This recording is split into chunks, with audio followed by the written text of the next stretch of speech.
ఈ గూగుల్ మాధ్యమం ద్వారా మనల్ని కలిపినటువంటి తండ్రికి మరొక మారు మహిమ ఘనతా ప్రభావాలు చెందినట్లుగా ప్రార్థన చేద్దాం. మహోన్నతుడ పరిశుద్ధుడ పలువుతుండి మీ బంగారు పాదం చెందకు మీ బిడ్డలమైన మమ్మ గృహములలో మీ వాక్కులు వినట కొరకే మేము సిద్ధపడి వచ్చున్నాం తండ్రి. పరమ తండ్రి, మీరే మాకిచ్చిన ఈ గొప్ప తరుణములను బట్టి యేసయ్య, మీరు మాకు అనుగ్రహించిన రక్షణ మహద్భాగ్యమును బట్టి ఆత్మదేవ, మా మనోనేత్రములు వెలిగించి ప్రతి మాటను ప్రశ్నగాను సమాధానముగాను మీరే మాకు బోధించి మాకు విశదపరిచి మరలా అనేకులకు బోధించడం కావాల్సిన దివ్యమైన జ్ఞానము ఈ నీ బిడ్డలమైన మాకు అనుగ్రహించండి. ప్రతి మాట స్పష్టంగా విన్నట్లుగా ఇంటర్నెట్ను పవర్ను మీ ఆధీనంలో ఉంచుకొని చేరిన ప్రతి బిడ్డను, చేరుటకు సిద్ధంగా ఉన్న ప్రతి బిడ్డను దీవించి ఆశీర్వదించమని యేసయ్య పరిశుద్ధ నామంలో అతి వినయంతో వేడుకుంటున్నాం పరమ తండ్రి. ఆమేన్. గడిచిన వారము సిస్టర్ స్వాతి పాప ఒక ప్రశ్న అడిగింది. ఆ ప్రశ్న చెప్పడానికి ఒక హాఫ్ అన్ అవర్ పైచిలకు టైం పడుతుందని ఈ రోజుకి నేను దాన్ని పోస్ట్పోన్ చేయడం జరిగింది. ఈ ప్రశ్నకు నేను సమాధానం ఇచ్చేసిన తర్వాత మీరు మీ ప్రశ్నలను అడగవచ్చు. ఇది కూడా ప్రశ్నలలోని భాగమే. ఆ పాప అడిగిన ప్రశ్న ఏమిటనగా 666 యాంటీ క్రైస్ట్ యొక్క ముద్రను వివరించరా అని అడిగింది. నిజానికి అది నేను 13వ అధ్యాయంలోనే చెప్పవలసినటువంటి ప్రశ్న అయినప్పటికీ ఎందుకో స్కిప్ అయింది. ఇప్పుడు ఈ ప్రశ్న చాలా అవసరం కూడా. ప్రపంచంలో అనేకులు ఈ ప్రశ్న గురించి సందిగ్ధంలోనే ఉన్నారు, వెతుక్కుంటూ ఉన్నారు, వెతుకులాడుతూ ఉన్నారు. కొందరు they have given there opinions, రకరకాలుగా ఉన్నాయి. అయితే తండ్రి నాకు తెలియజేసిన విషయాలని నేను మీకు చెప్పడానికి, తండ్రి మనకి ఇచ్చినటువంటి మంచి అవకాశం బట్టి ప్రభు బంగారు పాదంలో ముద్దెడి ఆ ప్రశ్నకు సమాధానం చెప్పడానికి ప్రయత్నం చేస్తున్నాను. ప్రకటన గ్రంథము 13వ అధ్యాయము 17వ వచనం. కాగా కొద్దివారు గాని గొప్పవారు గాని. ప్రకటన గ్రంథము 16 చదువుతున్నారు మీరు, 17 చదవండి సార్. 13వ అధ్యాయం 17వ వచనం. ఆ ముద్ర అనగా ఆ మృగము పేరైనను దాని పేరిట సంఖ్య అయినను కలవాడు తప్ప క్రయ విక్రయములు చేయుటకు మరి ఎవనికిని అధికారము లేకుండునట్లు అది వారిని బలవంతము చేయుచున్నది.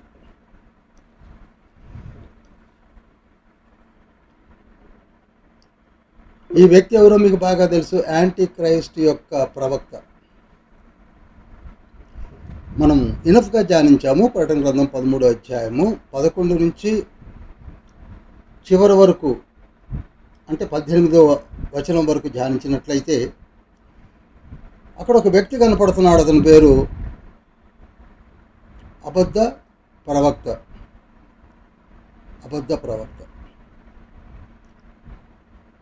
ఇతను అందరినీ కూడా 16వ వచనాన్ని ఇప్పుడు చూసినట్లయితే, కాగా కొద్దివారు కానీ గొప్పవారు కానీ ధనికులు కానీ దరిద్రులు కానీ స్వాతంత్రులు కానీ దాసులు కానీ అందరూ తమ కుడి చేతి మీదనైనను తమ నొసటి యందైనను ముద్ర వేయించుకొనున్నట్లు బలవంతం చేస్తుంది. మీకు బాగా తెలుసు, మనమందరం ధ్యానించాం కనుక. ఈ వ్యక్తి యాంటీ క్రైస్ట్ని, నిజమైన క్రీస్తుని, మన కొరకే శ్రమ పడుతున్నాడని, ప్రపంచంలో ఏలుబడి చేస్తున్నాడని అనౌన్స్మెంట్స్ చేస్తూ అతని కొరకే ఒక ప్రతిమను కూడా తయారు చేసి ఆ ప్రతిమను మాట్లాడునట్లుగా చేసి ముద్ర వేయించుకోవడానికి కూడా బలవంతము చేస్తున్నట్లుగా లేఖనాలు స్పష్టంగా మనతో మాట్లాడుతున్నాయి. మనం ఇప్పుడు 16, 17 వచనాలు చదివాం.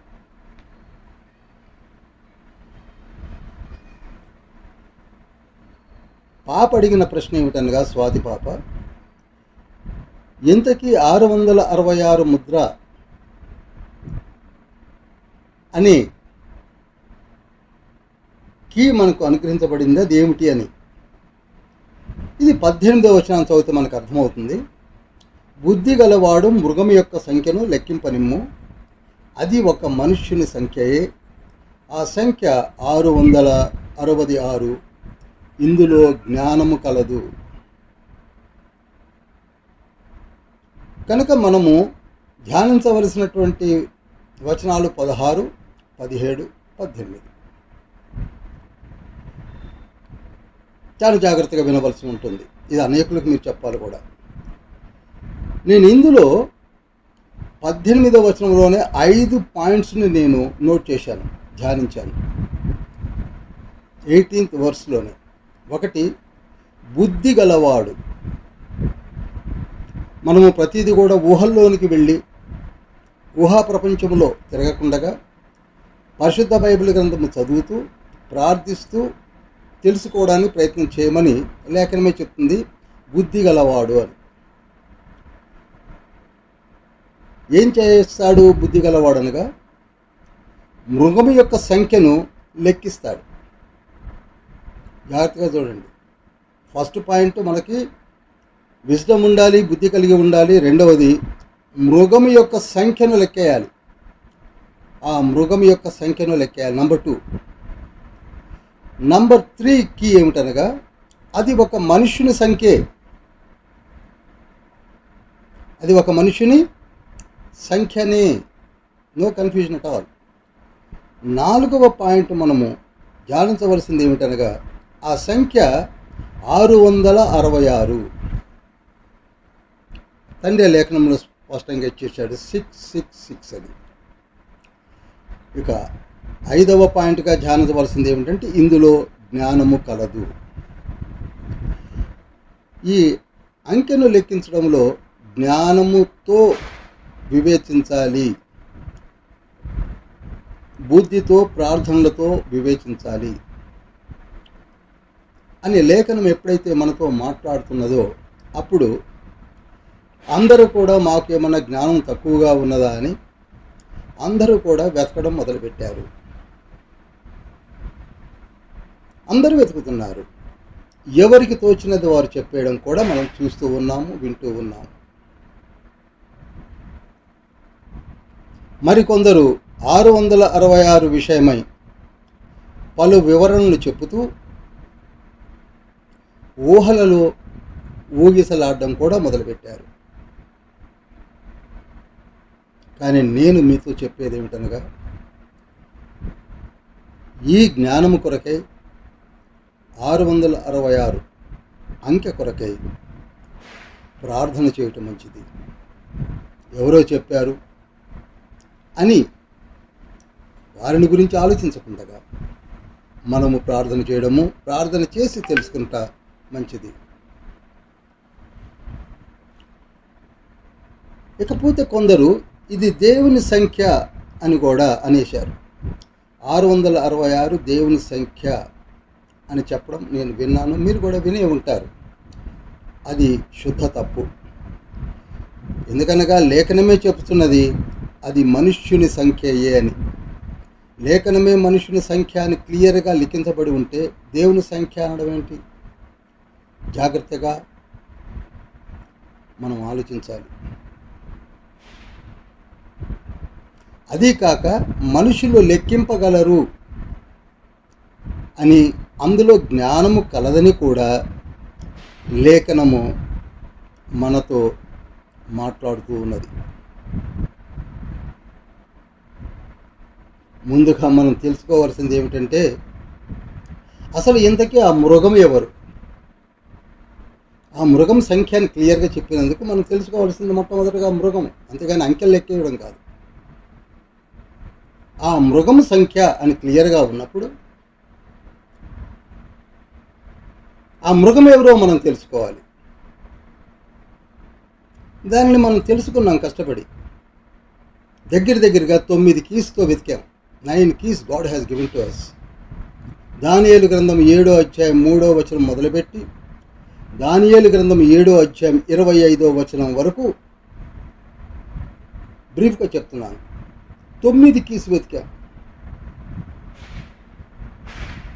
రోమ్ ఏ విధంగా సపోర్ట్ చేస్తుంది, ఏ విధంగా దశరాజ్య కూటమి ఏర్పడుతుంది, అందులో ఏ విధంగా యాంటీ క్రైస్ట్ ఇన్వాల్వ్ అవుతాడు, ఏ విధంగా ఒక నియంతగా పరిపాలన ఆరంభిస్తాడు, ఏ విధంగా పరిపాలన జరగబోతుంది, ఆ యాంటీ క్రైస్ట్ సిరియా నుండే వస్తున్నాడని కూడా తెలుసుకున్నాం.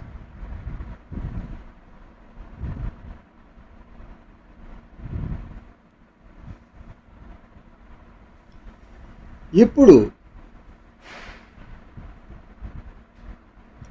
యాంటీ క్రైస్ట్ యొక్క పరిపాలన స్టార్ట్ అయింది.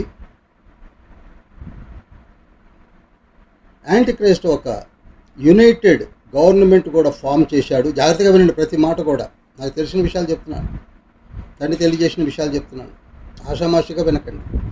గవర్నమెంట్ను కూడా ఫామ్ చేశాడు. ఈ గవర్నమెంట్ యొక్క ట్రాన్సాక్షన్ ప్రపంచమంతటా 197 కంట్రీస్లో తన పరిపాలన సాగించడం కొరకు సిక్కా అంటాం, అనగా నోట్స్, కరెన్సీ నోట్స్ కూడా కావాలి.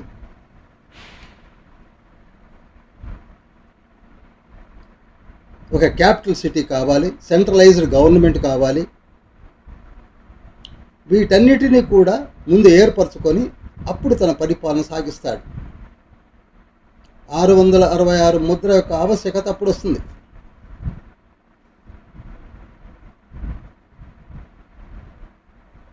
కనుక మనం యాంటీ క్రైస్ట్ గురించి, క్రూర మృగము గురించి తెలుసుకున్నాం.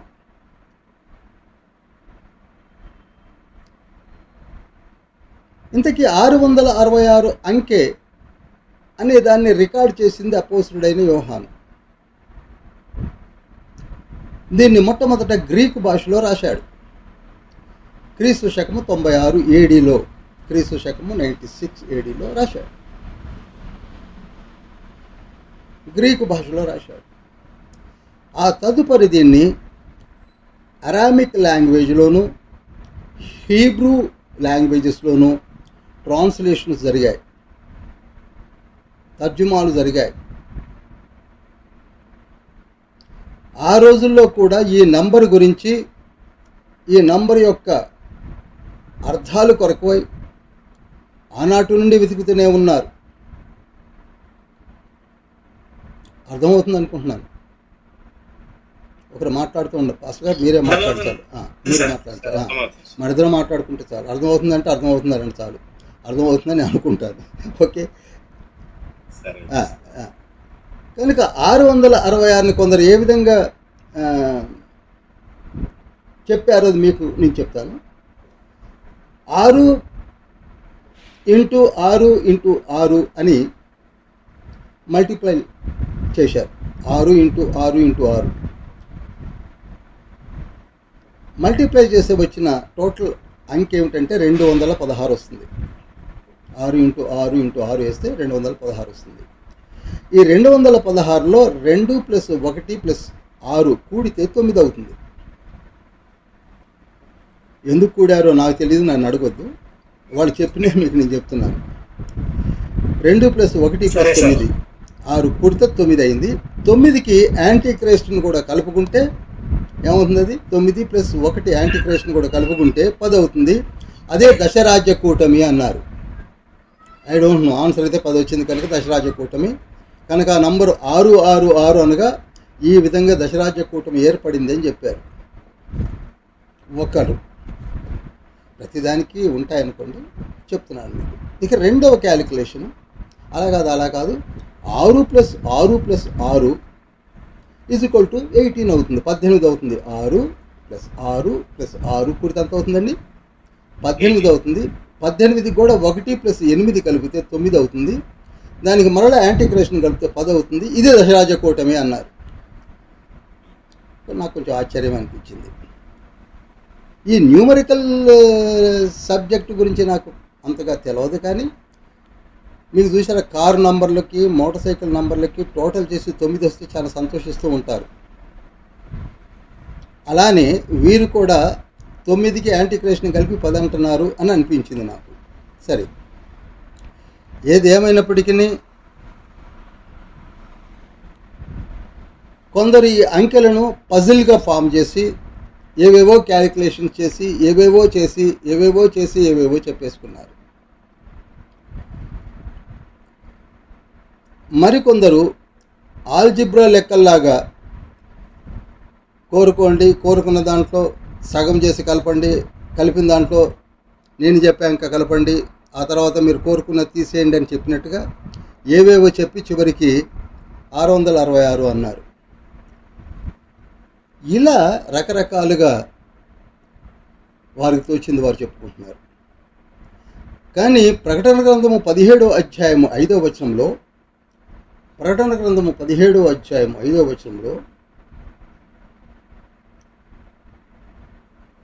దాని నొసట దాని పేరు ఇలాగ వ్రాయబడి ఉండెను, మర్మము వేశ్యలకును భూమిలోని ఏహ్యమైన వాటికిని తల్లి అయిన మహాబబులోను. చాలండి. ఇక్కడ క్యాపిటల్ సిటీ గురించి వివరిస్తున్నారు. ఎందుకంటే నేను ముందే చెప్పాను, ఏ గవర్నమెంట్కైనా కానీ సెంట్రలైజ్డ్ అడ్మినిస్ట్రేషన్ కావాలి. మీరు మొట్టమొదటిగానే నేను మీకు చెప్పాను, ఈ యాంటీక్రైస్ట్ ఏర్పరచుకున్నది ఒక క్యాపిటల్ సిటీగా మర్మమైనటువంటి బబులోను. చాలా వరకు కొందరు కన్ఫ్యూజన్లో పడ్డారు. బబులోన్ అంటే ఏమిటండి? బబులోన్ అంటే ఈనాడు ఉన్నటువంటి ఇరాకే, ఆ ఇరాక్ చుట్టుపక్కల ప్రాంతాలంతా కలిపి బాబిలోనియా ప్రాంతం అని చెప్పవచ్చు. అది రాబో దినాల్లో బబులోను ఒక పెద్ద సెంట్రలైజ్డ్ క్యాపిటల్ సిటీగా ఏర్పరచబడబోతున్నది. అక్కడ అన్ని నీచమైనటువంటి ట్రాన్సాక్షన్స్, వ్యాపారాలు జరుగుతాయి. ఎందుకన్నా ఏహ్యమైన వాటికి తల్లి అయిన బబులోన్ అని లేఖనమే చెప్తుంది.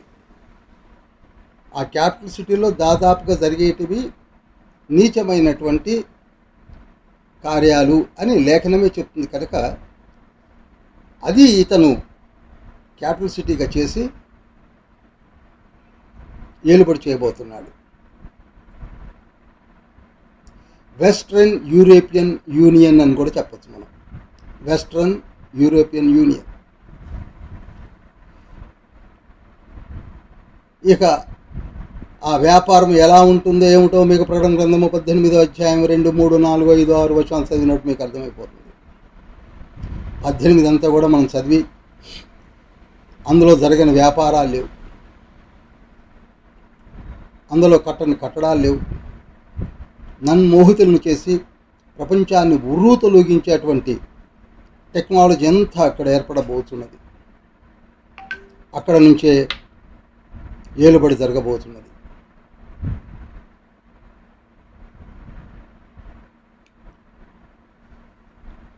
ఇప్పుడు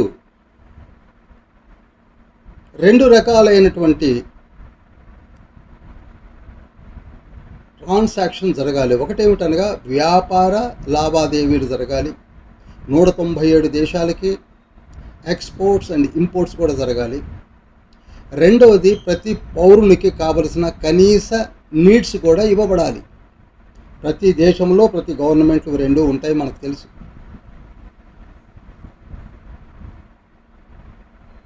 వ్యాపార లావాదేవీలు జరగాలంటే కరెన్సీ ఉండాలి. ప్రతి పౌరునికి నీడ్స్ కావాలంటే ప్రతి పౌరునికి కూడా ఒక సపరేట్ అరేంజ్మెంట్స్ జరగాలి. ఇప్పుడు ఈ సెంట్రలైజ్డ్ ట్రాన్సాక్షన్లో పవర్లో ఉన్నటువంటి యాంటీక్రైస్ట్ తన కరెన్సీ మీద తన ముద్ర ఉంటుంది, లోగో ఉంటుంది, మర్చిపోవద్దు. హల్లెలూయా. అంత మాత్రమే కాక తన ప్రిఫర్డ్ నంబర్ కూడా ఉంటుంది. ప్రతి నోటు మీద ఎలా ఉంటుందో వారు ఆ కరెన్సీకి ఏ నంబర్ని అలాట్ చేసుకుంటారో ఆ నంబర్ కూడా ఉంటుంది. అంత మాత్రమే కాక ఏసీ యొక్క ముద్ర కూడా ఉంటుంది, స్టాంపుడ్ కరెన్సీ అని. ఆ తర్వాత ఆయన సంతకం కూడా ఉంటుంది. ఇది ఎక్స్పోర్ట్స్ అండ్ ఇంపోర్ట్స్, ఆ తర్వాత ప్రపంచాలతో ఒక దేశానికి ఇంకొక దేశానికి జరిగే వ్యాపార లావాదేవీలకు వాడబడే కరెన్సీ.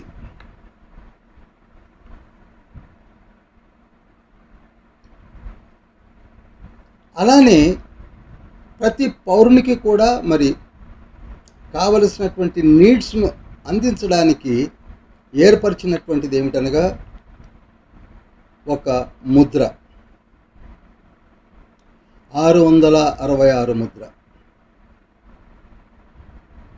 ఇక్కడ నోట్స్ చలామణిలో లేకపోయినా డిజిటల్ టెక్నాలజీ ద్వారా ఈనాడు జరుగుతున్నట్టుగా మనము కూడా ఈనాడు ఫోన్పే అని, గూగుల్ పే అని ఎన్నో కార్డ్స్ ఉన్నాయి, మనకి తెలుసు కదా. డెబిట్ కార్డ్స్ అని, క్రెడిట్ కార్డ్స్ అని, మన ఐడెంటిటీ కోసము ఓటర్ కార్డ్స్ అని, మరీ ముఖ్యంగా ప్రతి పౌరునికి ఈనాడు మన దేశాల్లో ఆధార్ కార్డ్స్ కూడా ఇంట్రడ్యూస్ చేయడం జరిగింది.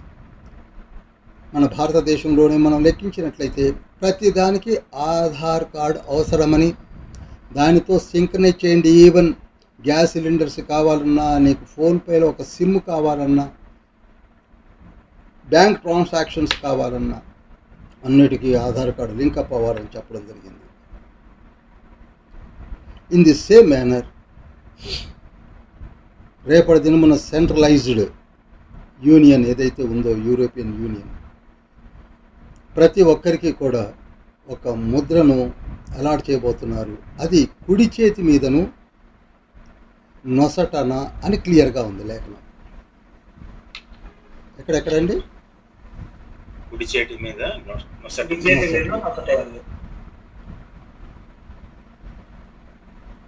సపోజ్ కుడి చెయ్య లేదనుకోండి, ఎడం చేతి మీద వేయరు, నొసటన వేస్తారు.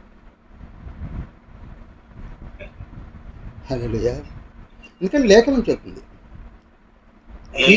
ఈ రోజులలో బయోమెట్రిక్ ఎంత ఫోర్స్లో ఉందో, అదేవిధంగా ఈ ముద్రకి కుడి చేతి మీదను నొసటన మాత్రమే ఈ నంబర్తో కూడినటువంటి ఒక బగ్గును కానీ ఒక చిప్ను కానీ పెట్టడం జరుగుతుంది. ఒక బగ్గును కానీ చిప్ను కానీ పెట్టడం జరుగుతుంది. దానికి ఇండివిజువల్ నంబరుతో పాటుగా ఈ 666 అనే నంబర్ కూడా సంబంధించింది పెట్టడం జరుగుతుంది. ఎందుకనగా దీనిలో మీకు బాగా తెలుసు, ప్రతి చేతి మీద 666 కొట్టడం మొదలు పెడితే మన దగ్గర కూడా చాలా తెలుగులో ఉన్నారు, వాళ్ళే 666 కొట్టుకొని కూడా కూర్చోగలరు.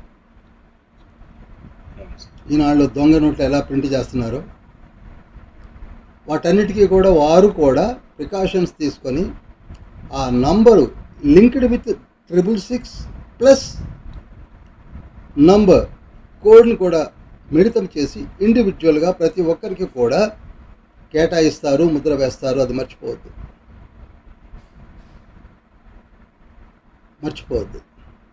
నేను త్వరగానే ముగించేస్తాను, ఎక్కువ టైం తీసుకోను, కానీ ఇది ఇంపార్టెంట్ కనుక టైం తీసుకుంటున్నాను. ఆ రోజులలో చాలామంది ఆ ముద్ర వేయించుకుంటారు, ఎందుకనగా డైలీ నీడ్స్ కావాలి కదా. ప్రకటన గ్రంథం 14వ అధ్యాయం 9వ వచనంలో ఉంటుంది, చదవనక్కర్లేదు, నోట్ చేసుకోండి, టైంని సేవ్ చేయడానికి చెప్తున్నాను. 14:9లో ఆ ముద్ర వేయించుకున్న వారికి ఉండే ప్రాబ్లమ్స్ తర్వాత ఎలా ఉంటాయో అక్కడనే మనం ధ్యానించాం కనుక నేను చెప్తున్నాను. ముద్ర వేయించుకుంటే యుగ యుగములు వాళ్ళు నరకంలోనికి వెళ్ళిపోతారని అక్కడ ముందుగానే ఫోర్కాస్ట్ చేసి చెప్పడం లేఖనం కనపడుతుంది. అయితే చాలా వరకు కూడా ముద్ర వేయించుకొనని వారు కూడా ఉన్నారు, పరిశుద్ధులు, గుర్తించాలి. No no no no no మాకు ఏది ఇచ్చినా ఏమి ఇవ్వకపోయినా ఆ ముద్ర మేము వేయించుకోము అనేవారు కూడా ఉన్నారని ప్రకటన గ్రంథం 15వ అధ్యాయం 2వ వచనంలోను, ప్రకటన గ్రంథం 20వ అధ్యాయం 4వ వచనంలోను, ప్రకటన గ్రంథం 7 అధ్యాయం 14 వచనంలో కూడా తండ్రి లిఖింపజేశాడు. మళ్ళీ చెప్తున్నాను, book of revolution chapter 15 verse 2, book of revolution chapter 20 verse 4, ప్రకటన గ్రంథం 7 అధ్యాయం 14 వచనం. వీరు ముద్ర వేయించుకొనని పరిశుద్ధులు.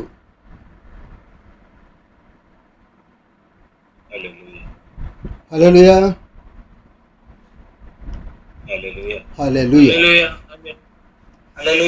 ఎప్పుడైతే మనము కుడి చేతి మీద నొసట మీద మనము ఆ బగ్ కానీ చిప్పును కానీ వేయించుకుంటామో, ఇవి సెటిలైట్ ద్వారా కనెక్ట్ అయ్యి,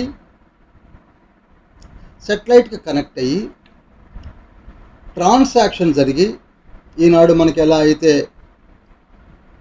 గూగుల్ పే అండ్ ఫోన్పేలు, ఏటీఎం మిషన్స్ ఇవన్నీ పనిచేస్తున్నాయో, అదేవిధంగా ట్రాన్సాక్షన్ జరగబోయే టెక్నాలజీ రాబోతుంది. అర్థమవుతుందండి అందరికీ?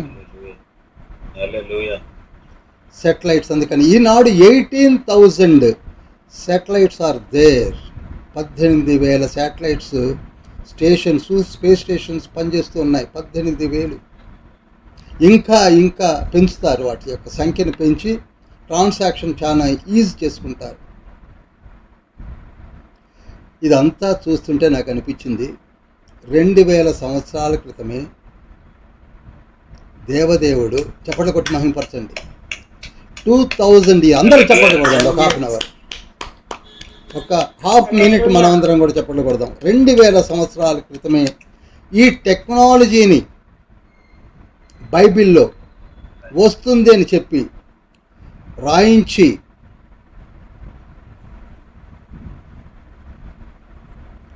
లెక్కలు ఎలా వేస్తామో చెప్పినటువంటి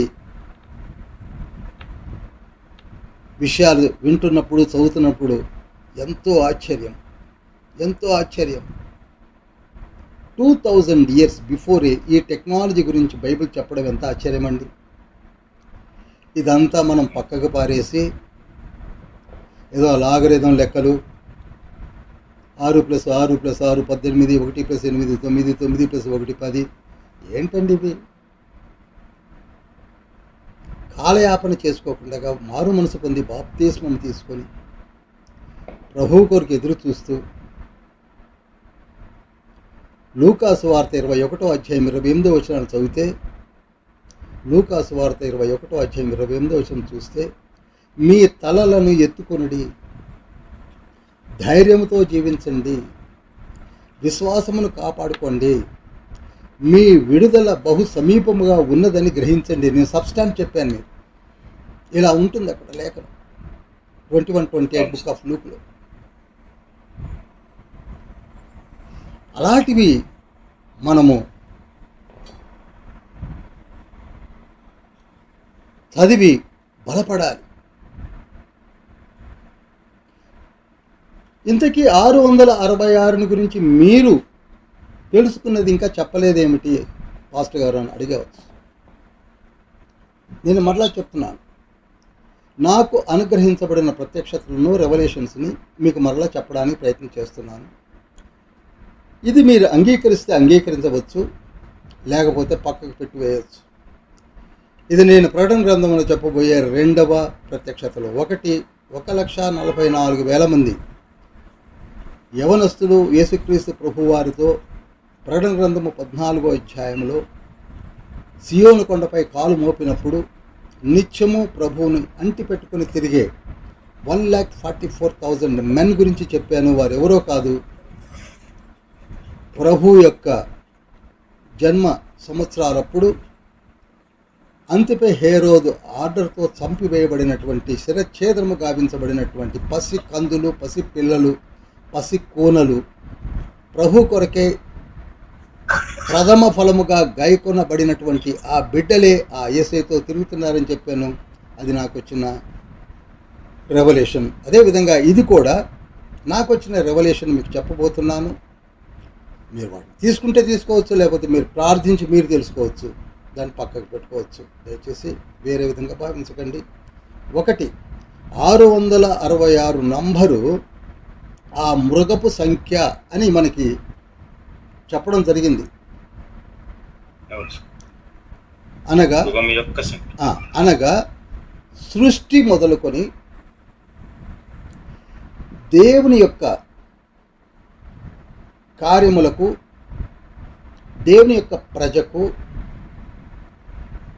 ఎదురాడి పరిపాలన గావించిన నియంతల యొక్క, రాజుల యొక్క, అధికారము కలిగినటువంటి దుష్టుల యొక్క సంఖ్య యాంటీ క్రైస్ట్ వరకు వచ్చేసరికి ఈ 6000 సంవత్సరాల్లో ఏలుబడి చేసినటువంటి వారు ఎంతమంది అనగా 666 మంది. నిమ్రోదు మొదలుకొని చెప్తున్నాను మళ్ళీ, నిమ్రోదు మొదలుకొని యాంటీ క్రైస్ట్ వరకు ప్రపంచంలో అతి క్రూరమైనటువంటి పరిపాలన, తండ్రికి వ్యతిరేకంగా జరిగించినటువంటి పరిపాలన చేసినటువంటి వారు ఎంతమంది ఉన్నారంటే 666. అందుకే ఆ మృగం యొక్క సంఖ్య 666వ వ్యక్తి యాంటీ క్రైస్ట్కి వచ్చేసరికి. నాకు తెలిసిన విషయం చెప్తున్నాను. ఫస్ట్ వ్యక్తి ఎవరంటే నిమ్రోద్ అని చెప్తాను. ఆదికాండము 10వ అధ్యాయం 8, 9, 10 వచనాల్లోను, ఆదికాండం 11వ అధ్యాయము 3 నుంచి 7 వచనాల్లోనూ లిఖించబడి ఉన్నటువంటి నిమ్రోద్ ఫస్ట్ పర్సన్ అయితే 666వ పర్సన్ ఎవరంటే యాంటీ క్రైస్ట్. ఇక సెకండ్ రెవల్యూషన్ చెప్తున్నాను. సృష్టిలో మానవులందరూ కూడా 6వ దినమునే సృజించబడ్డారు. సృష్టిలో మానవులందరూ ఎప్పుడు సృజించబడ్డారు? 6వ దినమునే. మానవులకు ఒక అంకె ఉన్నది, అది 6వ దిన అంకె. ఈ యాంటీ క్రైస్ట్ కూడా 6వ దినమునే సృష్టించబడినటువంటి మానవుడే కనుక మొట్టమొదటి అంకె అతనికి 6 అనేది సంకేతంగా మిగిలిపోతుంది. Number 1 his number is 6 because he is also after all having human nature. ఇకపోతే అటువంటి సాధారణమైన మానవుడు తనకు తానుగా తండ్రి ఇచ్చిన జ్ఞానము కావచ్చు, హెచ్చింపు కావచ్చు, తనకు తానుగా హెచ్చించుకొని ఏ సృష్టికర్త అయితే మన మధ్యలోనికి మానవ రూపిగా వచ్చి మన మధ్య తన రక్తమును చిందించి పునరుద్ధానుడై వెళ్ళిపోయిన యేసు క్రీస్తు అనే తండ్రిని మనం ఎంత ఆరాధిస్తున్నామో, ఆ ఆరాధించబడే యేసయ్య యొక్క నామము తనకు కావాలని చూడండి, ఆ నామమునే తాను ధరించుకొని ఆ క్రీస్తునే నేనని, ఆయనే నేను యాంటీ క్రైస్ట్నని పరిపాలించడానికి ముందుకు వచ్చిన వాడే ఇంకొక 6ను కలుపుకున్నాడు. జకర్యా గ్రంథము 11వ అధ్యాయం 16వ వచనము, జకర్యా గ్రంథము 5వ అధ్యాయం 43వ వచనంలో కూడా ఆయన ఏ విధంగా వస్తాడో యేసయ్య చెప్పిన మాటలను మనము ధ్యానించవచ్చు. జకర్యా 11:16, బుక్ ఆఫ్ జాన్ 5:43. ఒక సామాన్య 6వ దినమున ఏర్పరచబడిన మానవుడు, 6గా ఉండవలసిన వాడు, తనకు తానుగా మానవ రూపిగా వచ్చిన యేసుక్రీస్తు ప్రభువారు జరిగించినటువంటి కార్యములను తాను కూడా అదే విధంగా జరిగించబోతున్నానని,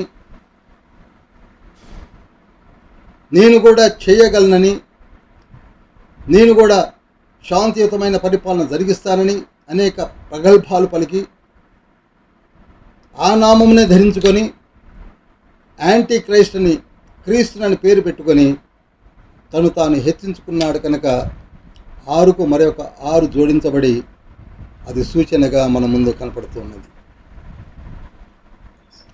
మూడవది, అంత మాత్రమే కాక దేవుడు సృష్టించిన సృష్టి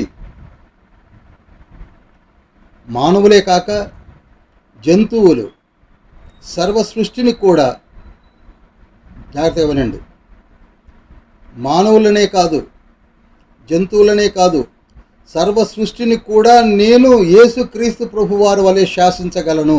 చూసారా ఎక్కడికి వెళ్తున్నాడు? హల్లెలూయా. యేసుక్రీస్తు ప్రభువారు కూడా సముద్రంపై నడిచాడు.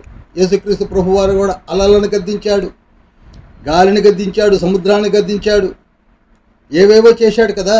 అలా నేను కూడా చేయగలను, నేను కూడా శాసించగలనని, ఆకాశం నుండి అగ్ని గంధకాలు కురిపించగలను. సమస్తమైన బలముతో, సమస్తమైన సూచన క్రియలతో, మహత్కార్యములతో, సాతాను యొక్క కనపరుచు బలముతోనూ, మోసము చేయు శక్తితోనూ పరిపాలన చేస్తానని ముందుకు వచ్చాడు.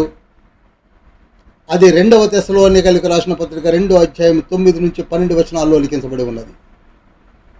కనుక ఇప్పుడు తాను మానవునిగా ఉండి ఒకరు, ప్రభువు పేరు తైలించుకొని ఇంకొకరు, సృష్టిని కూడా శాసించగలనని చెప్పి 6వ దినమున సృష్టించిన సృష్టి పైన కూడా అధికారం కలిసి ఇంకొకరు కలుపుకొని 666గా ఏలుబడి చేయడానికి ముందుకు వచ్చాడు. దీనిని గ్రీక్ భాషలో కూడా నోట్ చేయండి, అందరు నోట్ చేయండి ప్లీజ్, దయచేసి పెన్ను పట్టు రాసుకోండి. గ్రీక్ భాషలో ఈ అంకెలు కొన్ని చెప్తాను. హెక్సోకోసియామ్, హెక్సోకోసియామ్ రాస్తున్నారు అందరూ? సార్ స్పెల్లింగ్ కూడా చెప్పండి. స్పెల్లింగ్ కానీ తెలుగులో రాయని, టైం బాగా తీసుకుంటుంది. ఇప్పుడు దగ్గర 20 నిమిషాలు అయిపోయింది. 20 ఏమిటి, చాలా అయిపోయింది. హెక్సోకోసియామ్, హెక్సోకోసియామ్ తర్వాత మీకు చెప్తాను నంబరు, అదే స్పెల్లింగ్. హెక్సోకోసియామ్ అనగా గ్రీకులో 600 నంబర్ని 600ని హెక్సోకోసియామ్ అంటారు. గ్రీకులో హెక్సోకోసియామ్ అంటే 600 అని అర్థం. హెక్సోక్వాంటా, హెక్సోక్వాంటా, హెక్సోక్వాంటా అనగా 60. హెక్సోక్వాంటా అనగా 60 ఓన్లీ. హెక్సో అనగా ఓన్లీ 6, హెక్సో అనగా 6. మళ్ళీ చెప్తున్నాను, హెక్సోకోసియామ్ అనగా 600. ఎగ్జాక్ట్లీ. హెక్సోక్వాంటా అనగా 60. హెక్సో అనగా మొత్తం కూడితే ఎంత అవుతుంది? 666. ఇది గ్రీకు భాషలో రాసినటువంటి లిటరేచర్.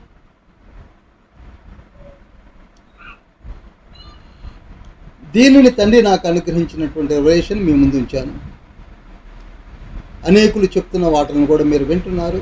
మీరు కూడా బాగా ప్రార్థన చేయండి.